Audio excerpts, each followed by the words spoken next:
చేసుకున్న కొత్తిమీర తరుగు, వెల్లుల్లి తరుగు వేసుకుని ప్రిపేర్ చేసుకున్న బటర్ పేస్ట్ను పెనం మీద నుంచి దించిన నాన్ పైన రెండు వైపులా అప్లై చేసుకోవాలి. వన్ సైడ్ అప్లై చేసుకున్న తర్వాత వేరే సైడ్ కూడా ఈ బటర్ పేస్ట్ను అప్లై చేసుకోవాలి.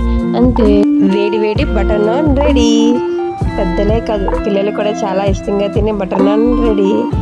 మీరు కూడా ట్రై చేసి రెసిపీ ఎలా వచ్చిందో కామెంట్ సెక్షన్లో చెప్పండి.